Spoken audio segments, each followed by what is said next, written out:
안녕하세요. 이시아입니다. 요즘은 참 이 건강 이야기를 하려니까 참 미안한 구석이 참 많습니다. 이 환자들에게는 이거 하지 마시오. 이거 좀 하시오. 이게 싫은 거는 하라 그러고, 좋은 거는 하지 마라 그러고. 그래서 참 의사들이 아주 난처한 이런 경우가 참 많습니다. 그러나 우리가 참 조심해야 될 것은 이게 좀 살기가 괜찮아졌다고 너무 폭식을 하거나 우리가 배가 부르다 할 정도가 되면은 여러분 우리가 120%를 먹었다는 뜻입니다. 120%. 소식이라는 기준은 어디서 우리가 만드느냐 하면은 조금 아쉽다. 조금 더 먹었으면 오히려 그런 그 아쉬운 선이 있을 때 끝나면은 그때는 대개 한 80%쯤 먹었다고 생각하시면 됩니다. 그게 선이 어디냐? 조금 더 먹었으면 좀 아쉽다. 그런 선에서 숟가락을 놔야 된다. 이겁니다. 근데 이게 참 쉽지가 않습니다. 여러분, 그것만 할 수 있다면은 실제로 좀 큰 문제가 없습니다. 여러분, 요즘은 이제 이 면역 시대가 굉장히 중요하다 그래서 이 면역이라는 것은 제일 중요한 것은 먹거리입니다. 그 먹거리를 우리가 굉장히 조심해서 그렇게 먹지 않으면은 안 되게 되어 있습니다.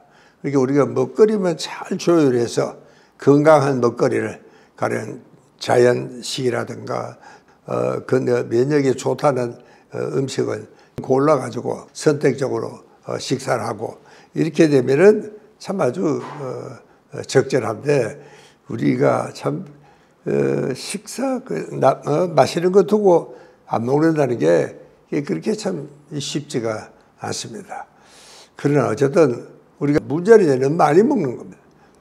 특히 이제 많이 먹어도 당분을 많이 먹으면 안 된다 그랬죠. 그래서 이제 많이 먹으면은 어떻게 되느냐. 이 비만이 옵니다. 이건 뭐 예외가 없습니다. 사람에 따라서는요, 상당히 많이 먹는데도 비만 체질이 아닌 사람도 있습니다. 뭐 어떤 사람도 물만 마셔도 살이 찐다는 사람에 비하면은 뭐 참 아주 럭키 가이죠. 그러니까 어쨌든 우리가 일반적으로는 하여튼 비만하고 먹는 양하고는 밀접한 관련이 있다. 어떤 사람들은 뭐 그렇게 먹고 또 운동 열심히 해서 빼면 안 되느냐. 여러분요, 운동 열심히 해서 살이 빠진다 하는 것은 이거는 의학적으로는 굉장히 어려운 숙제입니다. 실제로 운동해서 살이 잘 빠지지는 않습니다. 그러니까 이제 살을 빼려면은 오히려 소식하고 운동 안 하는 게 훨씬 낫습니다. 비만이 많으면은 제일 중요하게 이제 이 소위 면역력이 저하가 되고 자연 치유력이 저하가 됩니다. 여러분, 우리 몸은요, 기가 막히게 이 균형이 잘 잡히게 이렇게 되어 있습니다. 가령 지방과 탄수화물 또 이런 모든 비율이 딱 적절하게 이렇게 이제 되어 있고 또 우리 몸에 그렇게 조리할 수 있도록 우리 몸 자체가 그렇게 되어 있습니다. 근데 그 참 타고난 대로만 우리가 살면은 아무런 문제가 없는데 우리는 타고난 대로 살지를 않습니다. 그러니까 배가 상당히 부른데도 불구하고 계속 숟가락을 들고 있다든가 이것은 뭐 타고난 대로 하는 게 아니지요. 여러분 옛날에 우리 조상들은 그렇게 정말 배가 부르도록 먹을 수 있는 그런 기회는 처음부터 없었습니다. 그러니까 어떻게든지 참 이 비만이 오지 않을 정도로 우리가 체중 관리를 잘해야 되는데 이게 이제 비만이 이제 오기 시작하면은 문제는 이 혈액 성분입니다. 피가 탁해집니다. 이 한의사들은 특히 그 피가 탁하는 것에 대해서 굉장히 그 참 아주 신경을 많이 씁니다. 왜 피가 탁해지면은 여러분 우리 피 속에 사실은 나쁜 게 굉장히 많이 들어 있습니다. 그러니까 이 피가 우선 탁해지면은 여러분 우리가 이제 이런 찌꺼기라든가 인기물이라든가 노폐물 이런 것들이 이제 혈액 속에 증가를 하기 때문에 이제 피가 탁해지는 것이죠. 여러분 우리가 피가 탁해지면은 제일 먼저 이 혈액 순환이 잘 안 됩니다. 우리가 물도 맑은 물은 살랑살랑 흔들지만도 여러분 아주 찐득찐득한 꾸정물이라든가 이것은 쉽게 흐르지가 않잖아요. 그렇게 피를 맑게 해야 된다. 그래서 참 한의사들은 피를 맑게 하는 이제 그런 참 제재를 굉장히 많이 쓰더라고요. 그리고 이제 참 혈액 순환이 안 되니까 우리 말초에서 원하는 참 영양분이 공급이 안 되고 또 산소도 공급이 안 되고 또 열도 공급이 안 되고 이 상태가 바로 암을 만드는 겁니다. 여러분 암이라는 것은 간단합니다. 저산소, 저체온이 암을 만든다. 그 생각하면 아주 간단합니다. 여러분 요즘 우리가 이 비행기를 타고 가면은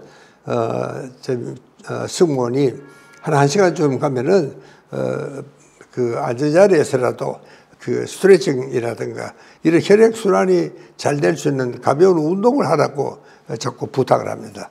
그 말은 왜냐하면 우리가 비행기에 그 삼등석에 딱 꼼짝 안 하고 앉아 있으면은 혈액순환이 잘 안 됩니다.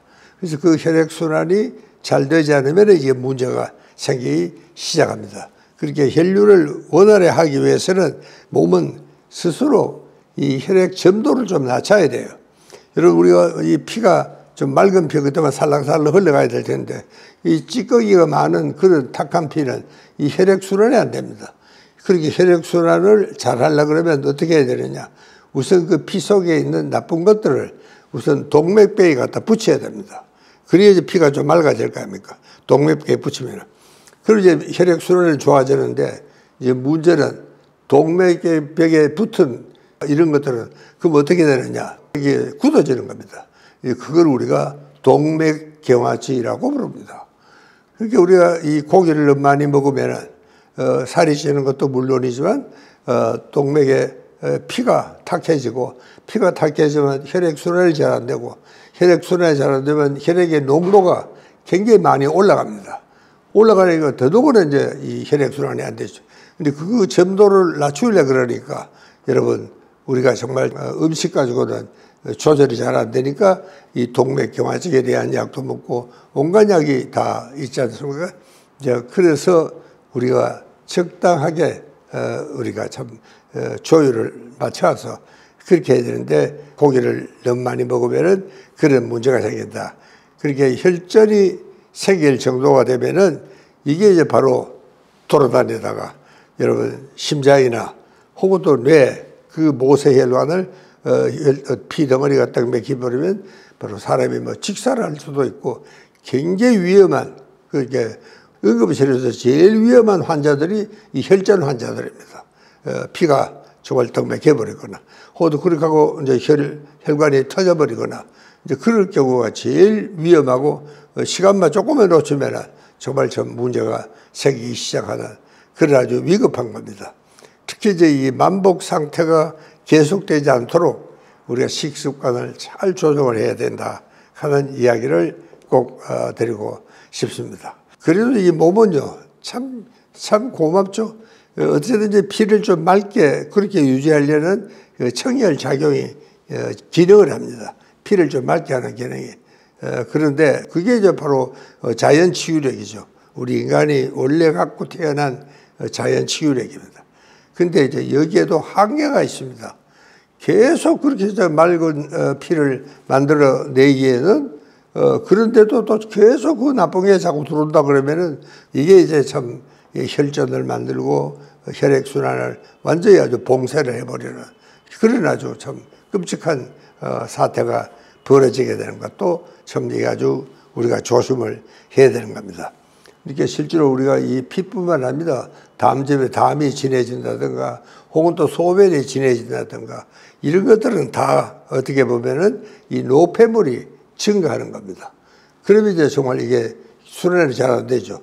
그래서 참 이제 결석도 생기고 여러분 담즙도 결석이 생기고 이렇게 되면은 뭐 여러분 아마 이 담석증 안 알아보셨죠?